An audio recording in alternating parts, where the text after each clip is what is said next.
Maintenant, les convertisseurs du continu vers l'alternatif, c'est l'inverse des redresseurs. On les appelle les onduleurs. Alors, c'est quoi un onduleur?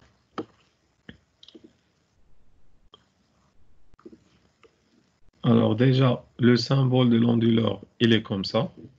Vous avez ici, c'est la source. Ici, c'est la charge. Vous avez une source qui est continue et une charge qui va être alimentée en alternatif. En bref, un onduleur autonome, on les appelle autonomes. Pourquoi? Parce qu'il y a des onduleurs qui ne sont pas autonomes. On va voir ça juste après. Alors, un onduleur autonome est un convertisseur statique. Il ne contient aucune partie qui est en mouvement. Ce n'est pas comme les convertisseurs dynamiques qui étaient auparavant, en branchant deux moteurs pour faire, ou bien un moteur générateur pour avoir la bonne source et la bonne sortie du courant. Alors, c'est un convertisseur statique. Il va convertir du continu vers l'alternatif. Il permet d'alimenter une charge en alternatif à partir d'une source continue. Bien sûr, on a vu déjà que dans certaines conditions des redresseurs commandés, ici on a l'exemple de redresseur PD2, athyristor. Qu'est-ce qu'on a? Dans certaines conditions, en agissant sur le courant de gâchette, n'est-ce pas? En agissant sur le courant de gâchette, en le mettant supérieur, ou bien le alpha qui va être supérieur 90 degrés, qu'est-ce qu'on va avoir? On va avoir ici, regardez le graphe, la tension qui va être négative et le courant qui va garder le même sens. Une tension négative fois le courant positif, ça va vous donner une énergie qui est négative. Cela veut dire quoi? Cela veut dire que votre charge délivre de l'énergie vers la source. Et c'est l'inverse. Maintenant, c'est de l'alternative, ou bien c'est du continu parce que c'est un redresseur, c'est des continus vers l'alternative. Et c'est pour cela qu'on l'appelle un onduleur non autonome.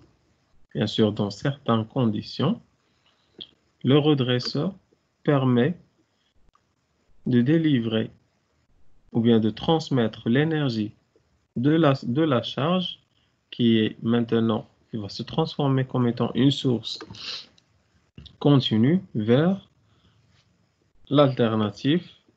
Et comme ça, on va l'appeler un onduleur non autonome lorsque le alpha de notre redresseur est supérieur à 90 degrés dans le cas d'un redresseur PD2 athyristor.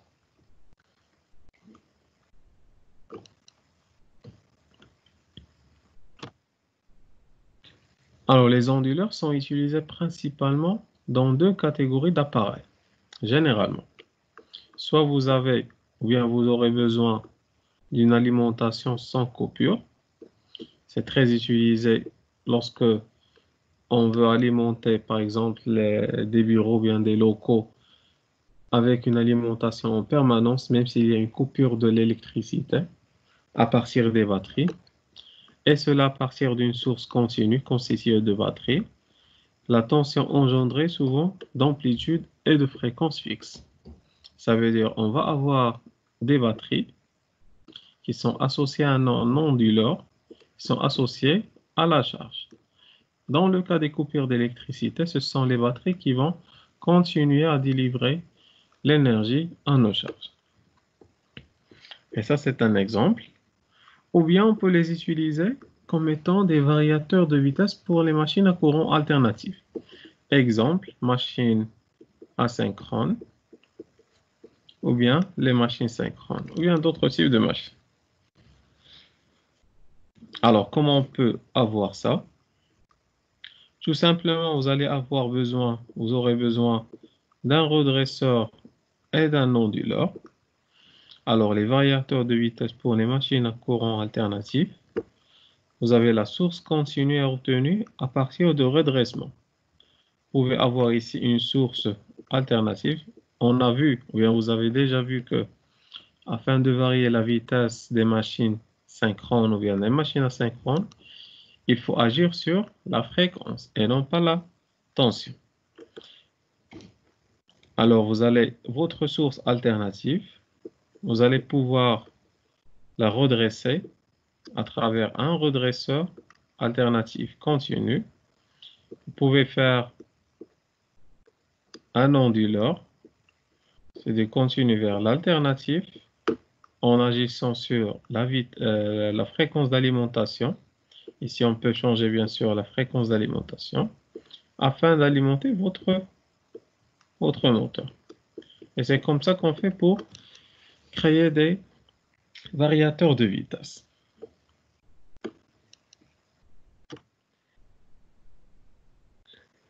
Et vous avez déjà vu que les onduleurs jouent aussi un grand rôle en ce qui concerne la conversion du courant continu des panneaux solaires. Bien sûr, si vous avez des panneaux solaires, les panneaux solaires vont vous donner un courant qui est continu afin de l'injecter ou bien afin d'injecter l'énergie électrique dans le réseau national. Vous avez bien sûr les panneaux qui vont vous donner un courant continu afin d'alimenter par exemple des sources ou bien des charges qui fonctionnent en alternative ou bien de brancher votre panneau photovoltaïque au réseau national. C'est quoi le réseau national? C'est le réseau de distribution électrique nationale. Bien sûr, le réseau de distribution électrique nationale fonctionne sur l'énergie alternative à une fréquence de 50 Hz. Vous devez régler votre onduleur d'une manière à ce qu'il va vous donner les mêmes paramètres du réseau afin de pouvoir les synchroniser et les injecter. Et ça, c'est un autre champ d'utilisation des onduleurs. Les onduleurs, ils ont plusieurs stratégies de commande et les stratégies de commande de l'onduleur dépendra de l'application envisagée. Et on se limitera dans notre cours de la commande pleine onde, ça on va le voir, et la commande MLI, ou bien on l'appelle la modulation de largeur d'impulsion, ou bien en anglais on l'appelle, vous avez déjà vu ça, Pulse Width Modulation, ou bien le PWM.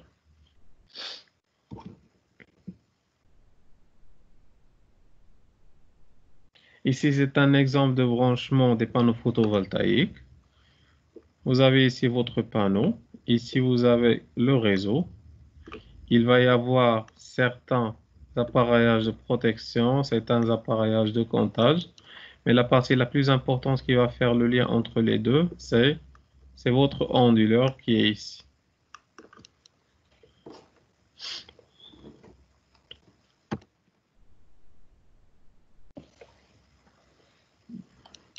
Alors maintenant, avant de parler des onduleurs, il faut voir un peu les composants semi-conducteurs de puissance.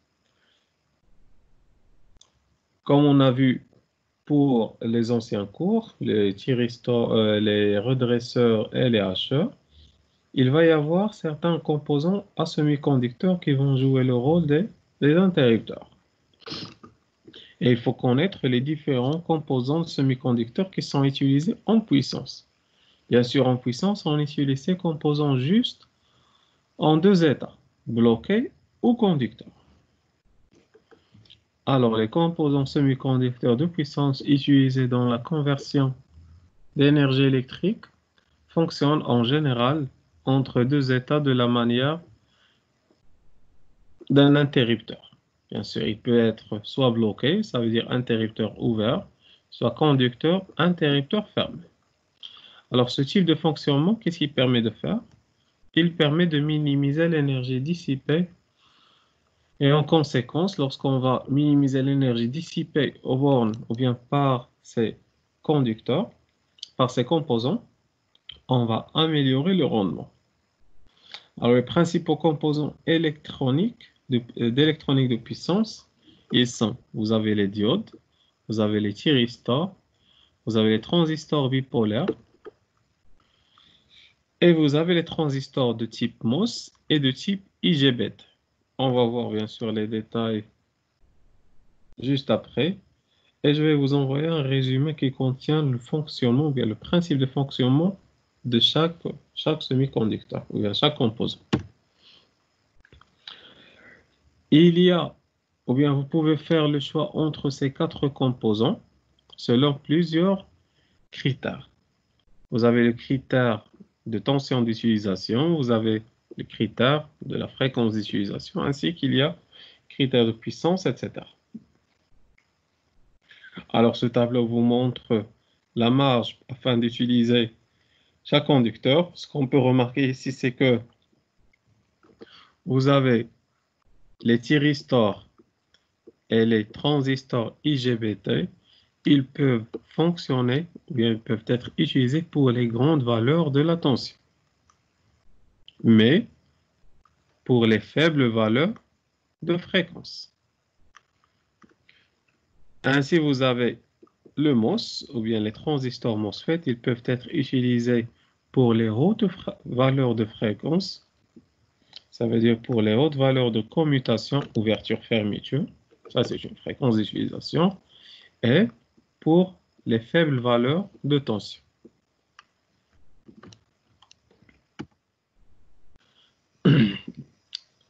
Bien sûr, vous devez rester très prudent lorsque vous désirez comparer les différents interrupteurs présentés précédemment. Et cela en se basant sur la puissance et la rapidité de commutation. Comme on a vu, vous avez le MOSFET. Il fonctionne sur les faibles puissances et il a bien sûr de très rapides commutations. Vous avez le bipolaire, ça c'est le transistor bipolaire. BP, c'est bipolaire. C'est moyen-moyen. Vous avez le GTO, il s'agit des thyristors, fort et pour les rapidités qui sont lentes. Et vous avez le transistor IGBT, fort et moyen. Ici, c'est un graphe qui résume les différents composants électroniques. Qu'est-ce que vous devez utiliser dans chaque cas? Par exemple, ici, regardez. Si vous avez une source continue, si vous avez une source à courant alternatif et vous voulez la transformer en une source de courant continu, vous devez utiliser des redresseurs qui sont à diode. N'est-ce pas? Parce que si vous utilisez des redresseurs à diode, c'est comme si vous utilisez un redresseur non commandé. Il a toujours une tension fixe. Alors ça, c'est un schéma qui résume les différents composants semi-conducteurs qui sont utilisés. Bien sûr, ils sont utilisés parce qu'ils sont les meilleurs à utiliser dans ces conditions. Et vous allez voir que pour transformer d'une source à courant continu, attention, fixe, vers une source à courant continu, à courant alternatif, vous allez avoir besoin d'une tension variable et une fréquence variable, on utilise ici les onduleurs autonomes. Et bien sûr, généralement, pour les onduleurs autonomes, on utilise en interrupteur soit les thyristors, soit les transistors IGBT.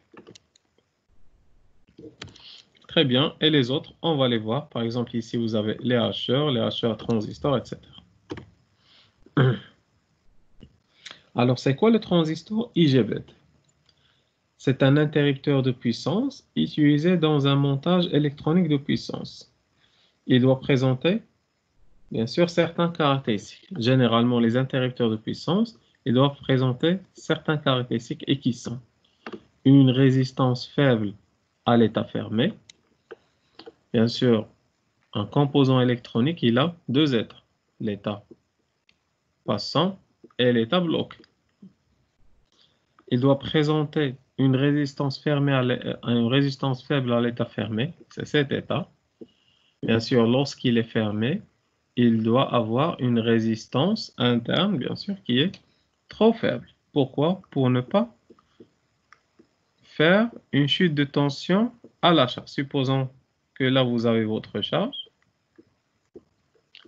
S'il présente une résistance qui n'est pas faible, il va y avoir une chute de tension. Ainsi, la tension aux bornes de la charge ne sera pas égale à la tension aux bornes de la source. Il doit aussi présenter une résistance importante à l'ouverture. Ça veut dire lorsqu'il est ouvert, il va se comporter comme une résistance qui est égale à l'infini. Pourquoi? Pour ne pas passer le courant. Si la résistance elle est importante, on peut dire que le courant à l'ouverture est égal à 0. Il va y avoir une fréquence de commutation qui va être élevée et être facile à commander. Et tout cela, bien sûr, il nous ramène directement à l'utilisation des IGBT. Le type ou bien les transistors MOSFET et les transistors bipolaires ne permettent pas de profiter de ces caractéristiques qu'on vient de citer. Certainement, puisque le IGBT il contient toute cette caractéristique, il est plus sophistiqué que le MOSFET et le transistor bipolaire, il va être plus cher. Mais en revanche, il va être plus fiable et il va faire l'affaire afin de satisfaire ces 4 conditions. Essayons de voir qu'est-ce qu'il y a à l'intérieur du transistor IGBT. Alors, ce composant, il est considéré comme le roi des applications pour les hautes fréquences, pour les hautes tensions, jusqu'aux 600 volts, et à moyenne fréquence de découpage jusqu'aux 20 kHz. Alors, le schéma de principe de ce composant et le schéma équivalent sont donnés par les figures suivantes. Regardez ça, c'est le symbole de transistor IGBT. Qu'est-ce qu'il contient? C'est l'association de 2 transistors, le MOSFET et le transistor bipolaire. Déjà, le transistor bipolaire, il est commandable par courant, c'est le courant IB. Rappelez bien que la différence, en bref, entre les différents transistors, c'est que le transistor bipolaire, il est commandable en courant. Si vous avez ici un courant IB différent de 0, il va laisser passer le courant du collecteur vers la source. Il va conduire. Si le courant IB il est égal à 0, aucun courant ne va circuler entre le collecteur et l'émetteur. Si vous vous rappelez bien, vous avez bien sûr le IB est égal à certain bêta fois le IC. Tandis que le transistor MOSFET il est commandable en tension. Si vous avez une tension VGS qui satisfait certaines conditions, vous allez avoir le courant qui circule entre le drain et la source. Ou bien, si vous avez une tension VGS qui est nulle, vous ne pouvez pas avoir bien sûr un courant ID qui va circuler. Ainsi, vous pouvez faire les 2 états, passant ou bloqué. Maintenant, pour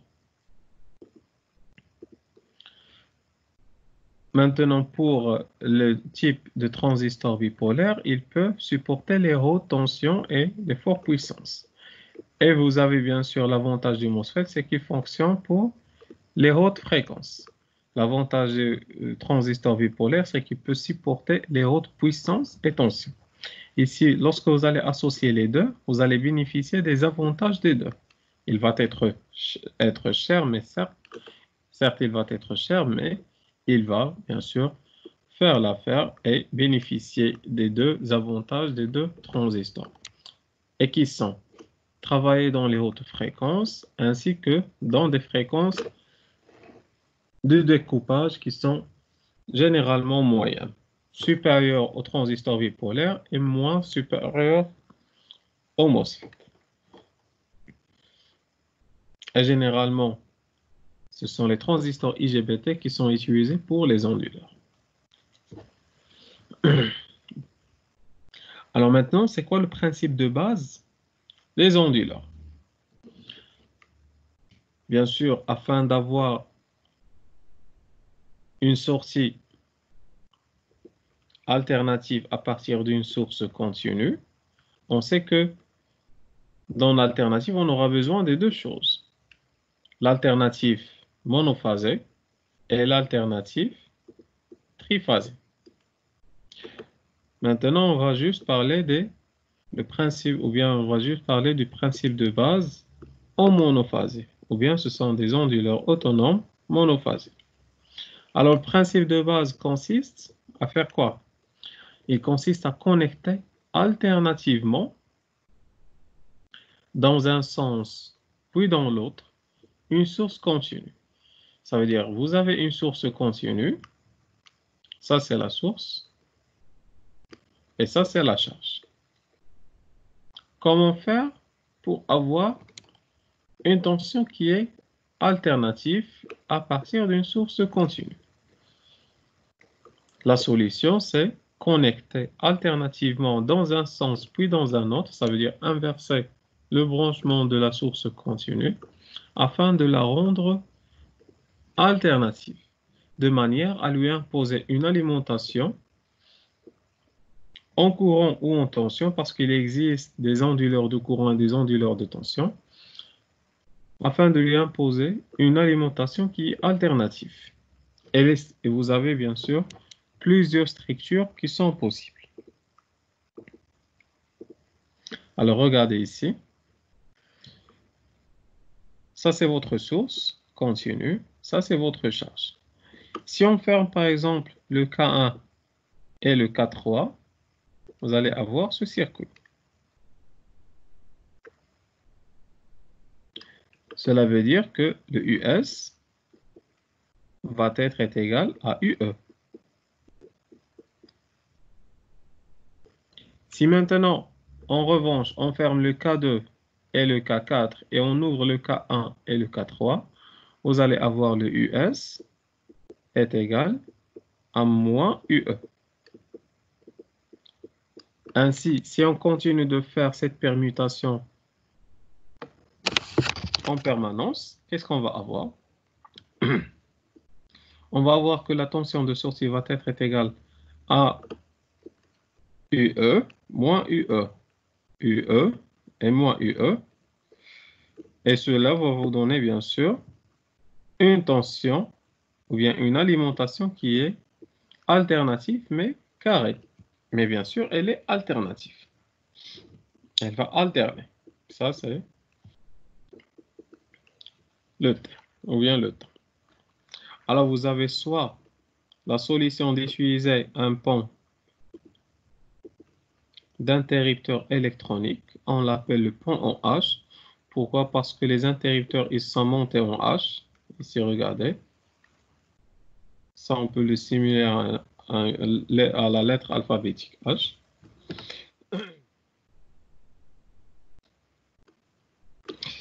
Qu'est-ce qu'ils font? Ils vont utiliser, l'avantage c'est quoi?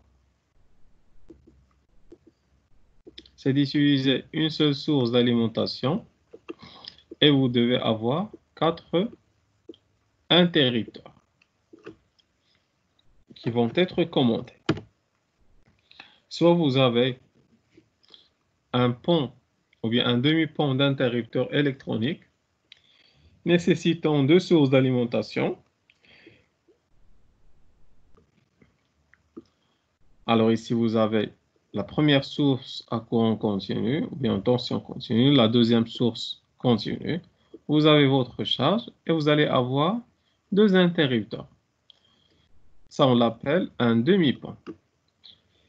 Ou bien vous pouvez avoir une structure utilisant un transformateur à point milieu équivalente à 2 charges.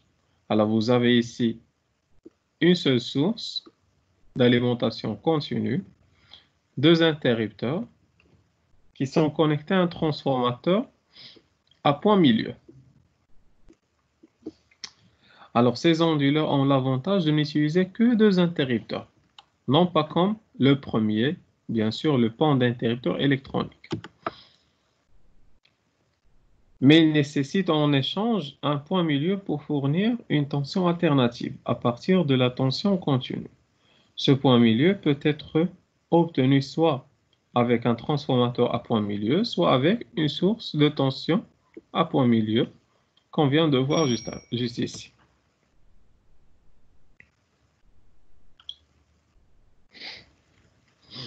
Très bien. Essayons de voir maintenant pour un demi-pont d'interrupteur électronique qui nécessite deux sources d'alimentation. Alors, vous avez, si l'interrupteur K1, il est fermé, la tension de sortie au borne de la charge va être égale à UE. D'accord? Si celui-là, il est fermé, la tension ici va être égale à UE. Si l'interrupteur K2 est fermé, la tension de sortie va être égale à moins UE. Et comme ça, on va avoir UE moins UE. On va avoir une tension de sortie qui est alternative. Bien sûr, vous devez mettre, ou bien il faut que les interrupteurs K1 et K2 ne soient pas fermés en même temps, ni ouverts en même temps. Généralement, pour une charge inductive, ça on l'a déjà vu. Une charge inductive, elle ne peut pas supporter qu'elle soit ouverte. Et une charge, ou bien une source de tension, une source de courant ne peut pas supporter qu'elle soit ouverte. Et une source de courant ne peut pas supporter qu'elle soit ouverte. Et une source de tension ne peut pas supporter qu'elle soit fermée. Sinon, vous pouvez avoir du court-circuit. Ça, on l'appelle les règles d'interconnexion des sources. Dans ce cas, il faut veiller à ce que les K1 et le K2 ne soient pas ni fermés en même temps, ni ouverts en même temps pour une charge inductive. Lorsque la charge ici, elle est inductive, vous ne pouvez pas avoir en même temps les K1 et le K2 qui sont ouvertes. Mais pour une charge résistive, ce n'est pas un problème. Mais vous ne pouvez pas avoir les K1 et les K2 fermés en même temps. Sinon, vous allez court-circuiter les deux sources de tension. Alors maintenant ici, c'est la structure utilisant un transformateur à point milieu équivalent à deux charges. Lorsque l'interrupteur K1 ici, il est fermé, vous allez avoir le U1 qui est là, est égal à quoi? Est égal à UE. Et on a bien sûr la relation entre le U1 et le US est égal à quoi? Est égal à 2E fois N2 sur N1. Bien sûr, ce n'est pas le E, c'est le UE. Ici, et c'est le UE ici. Très bien. Et toujours, les interrupteurs ne doivent pas être fermés ou ouverts en même temps.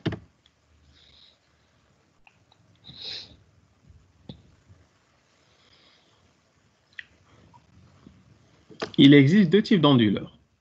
Vous avez l'onduleur, ça ce sont des généralités.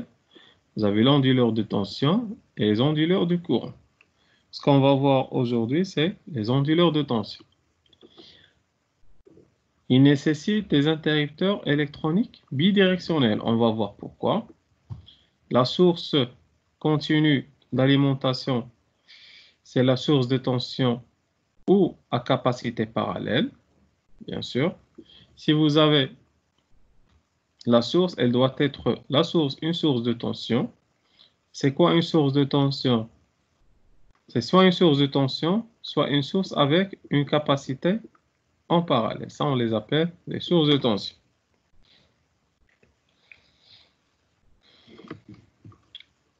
Essayez de voir la leçon des HE. Bien sûr, une source de tension, on la mentionne comme ça. Ça, c'est une source de tension. Ou bien, vous pouvez avoir une source de courant avec une capacité en parallèle. Ça aussi, c'est une source de tension. Et la charge, bien sûr, alimentée, elle doit être alimentée en alternative. La tension est imposée. Le courant dépend de la charge. Maintenant, pour l'onduleur de courant, vous devez avoir des interrupteurs unidirectionnels. Concernant la source continue, c'est une source continue ou bien inductance en série. Et pour la charge alimentaire en alternative, vous allez avoir le courant est imposé. La tension dépend de la charge.